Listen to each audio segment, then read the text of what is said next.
Talked about Charlie X yesterday, right? All right. I think we left on William Turner, correct?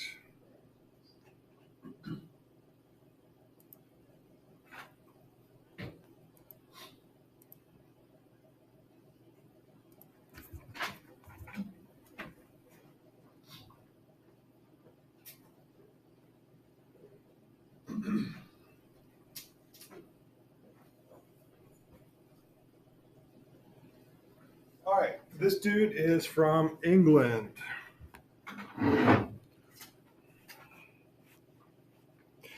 So, one of the ideas of Romanticism is the rationalism of the encroaching industrialization that is damaging to the human soul. So, as cities get more and more factories, jobs become mechanized, people work in factories, and people, even people that work out in the fields, are using machines to do the job instead of working with animals. People are becoming disconnected from the earth, and so it's the idea that because of industrialization, that the human soul is becoming damaged. It's not as connected as it once was. So the works become very turbulent in their passion and energy and romanticism. So I know what you're thinking. How does the Industrial Revolution affect art? Well, we have all these factories. The Industrial Revolution is it creates a lot of factories in the cities, and one thing that let me back up. England is the forerunner of the Industrial Revolution.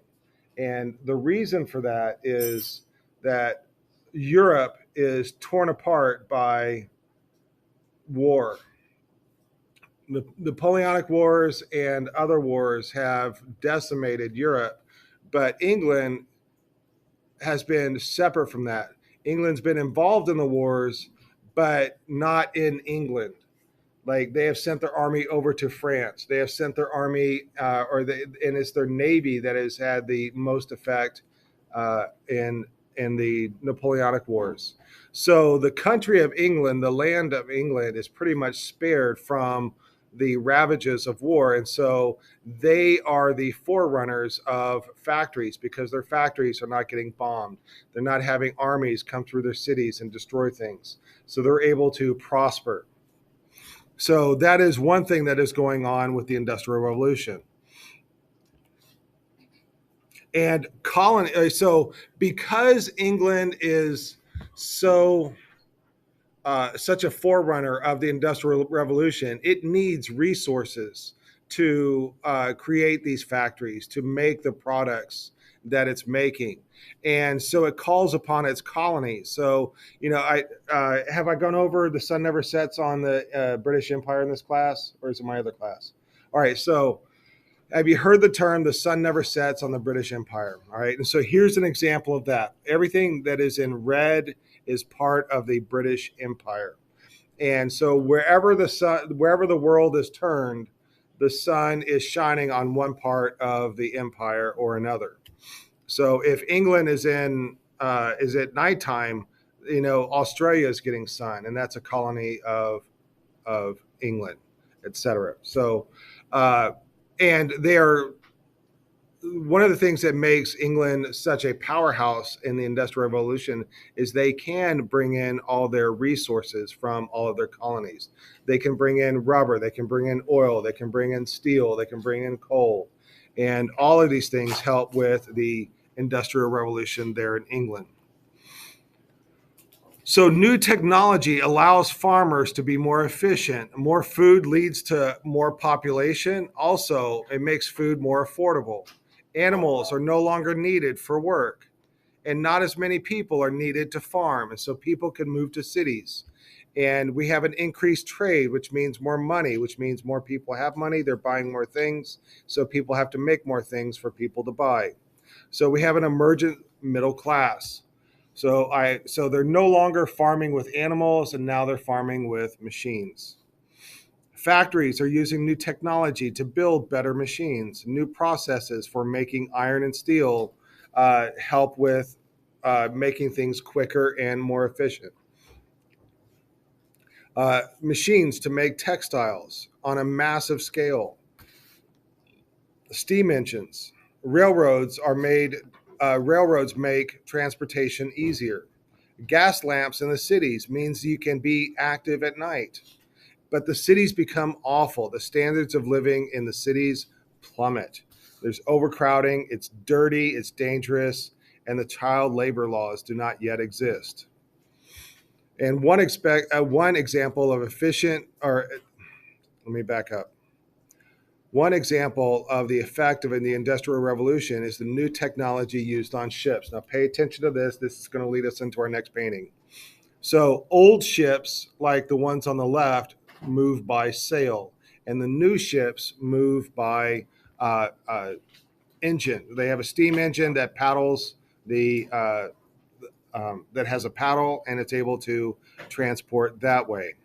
So let me introduce you to the HMS Temporary. What do you think HMS stands for? That's okay. I didn't expect you to know. It's His Majesty's ship. So it belongs to the King of England. By the way, all the ships belong to the King of England. This ship is it's a warship. You can see the cannons on it, but it's mostly used for convoy duty and blockade duties. It's not really used in battles. So it's had kind of a boring life. So I'm going to tell you the story of the Battle of Trafalgar. During this battle, that ship that I just showed you earned the nickname the Fighting Temporary. So during the Napoleonic Wars, Napoleon had the superior army, but Britain had the superior navy. Britain used its navy to blockade French ports and to keep France from getting resupplied by other countries. So the French and Spanish convoy is going to try to go from Spain and work its way into the Mediterranean, and the British move to block them. So here's how the battle unfolds. So the Spanish and the French are moving from north to south, and the English are moving from east to west to intercept them. And Lord Nelson, he is the commander of this fleet, and he is on his boat, the HMS Victory, and he gives the signal. He says, England expects that every man will do his duty. So he charges into the Spanish and French ships, and some of the Spanish and French ships and some of the English ships fall are destroyed. We see here that some surrender and some sink. So within a short time, the majority of the French ships are engaged in combat are sunk. Let me back up. Within a short time, the majority of French ships engaged in combat are sunk or surrendered. But Nelson's group starts their attack, and they could not shoot, but the Spanish ship, French ships could shoot. And they charged into the volley of cannons into the French ships. Do you know why the English ships cannot shoot and the French ships could? Did I hear it? Yeah, the cannons are on the side. So if you're charging in, you can't shoot. But the people that are perpendicular to you, all their cannons can be shooting at you, and there's nothing you can do but just charge ahead. So, and even as you get closer, they get more and more accurate. Anyways, Nelson and his ships charge in. But once they get in there, check this out. Nelson, can you see that? He gets in between two ships. Now the tables are turned. The French ships cannot shoot because he has gone in between them, and he has can open up both sides of his guns and shoot both ships at the same time. All right, so he shoots those ships. Also, up in the rafters of these ships, like there's guys up on the sails that are sharpshooters, like snipers, and they are shooting at people on the other ship. So they're trying to kill the commanders of the ships. So, and that's when Nelson gets shot. He has a fatal shot. Now, Nelson, he went in there and he kicked some ass, but then he got shot. And now the French, without his command, the French are now taking their dealing a devastating blow to the English ships, and that's when the Temporary charges in and finishes the job that Nelson started. The Temporary destroys the French ship. So it comes in at the last minute and saves Nelson's ship. All right. So that is the Temporary and what it does.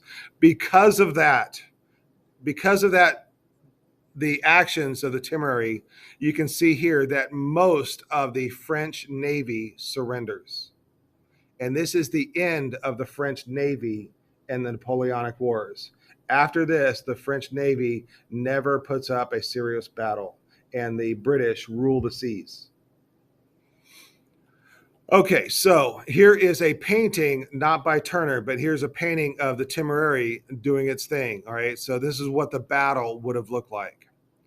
Now, this is our painting by Turner. And it has been many years since the Battle of Trafalgar. And the Industrial Revolution has happened since the Battle of Trafalgar. And ships have become more advanced since those boats that fought at the Battle of Trafalgar. So all those ships that were involved in the Battle of Trafalgar are now cast aside, and new ships, better ships, steamships, and more efficient ships are now the major ships that are in the battle. So what we have here is we have a tugboat that is tugging the Temporary, and it has been years since it's been used. For example, well, it has been years since it has been sailing. So once it was docked, they took all the good wood off of it.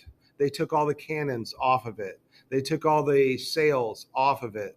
They took the masts off of it. And by the way, the mast that you see in here, that is an invention by the artist. So when this boat was being carried down the river, it did not have its masts. And then it was used as a prison ship. So, when the prison was overcrowded, they housed some prisoners in the rooms that were in the boat.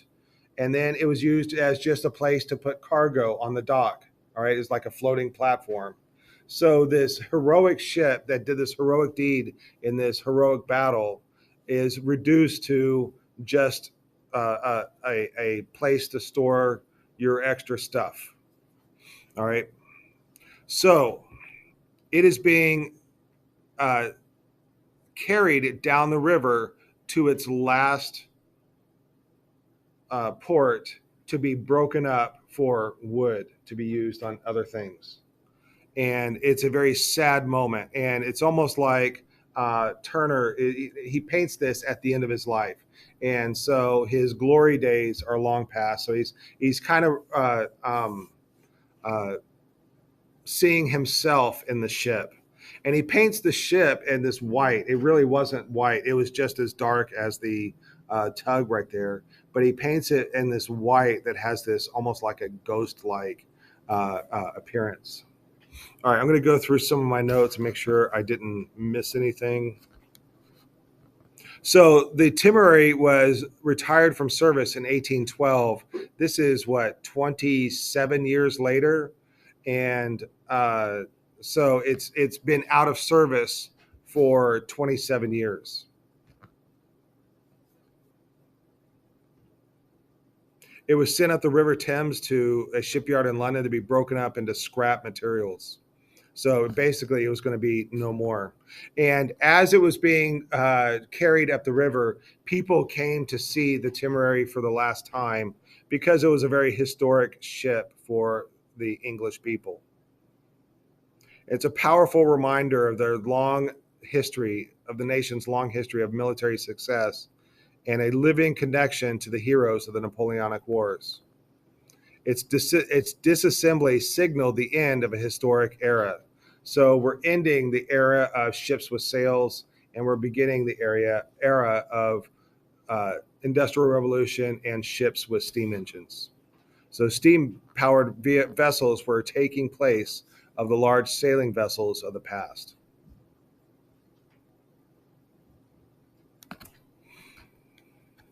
All right, I do want you to notice the skies and the background. So this is kind of typical of how Turner paints, is that it's very vague and it's very anti-neoclassical.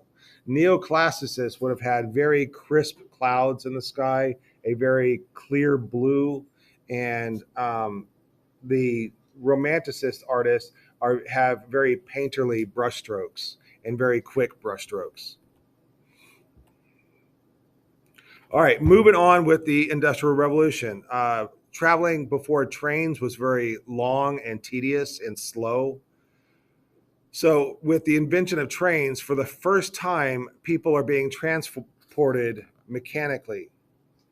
The first trains were in 1804, and trains could travel at 60 kilometers per hour, whereas the coaches could travel at 7 kilometers per hour.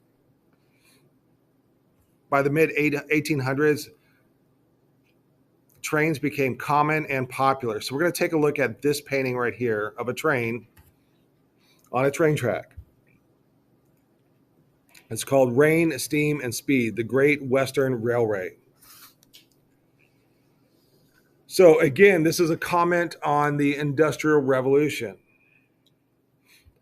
Trains are a new technology, a new way of traveling, and a new way of transporting. Trains are responsible for changing society. And in this painting, we have like, it's hard to see the background because the rain is so, I don't want to say thick, but heavy. All right. It's a real heavy rain.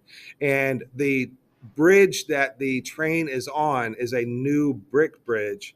And you can see in the background, there is an old stone bridge right here.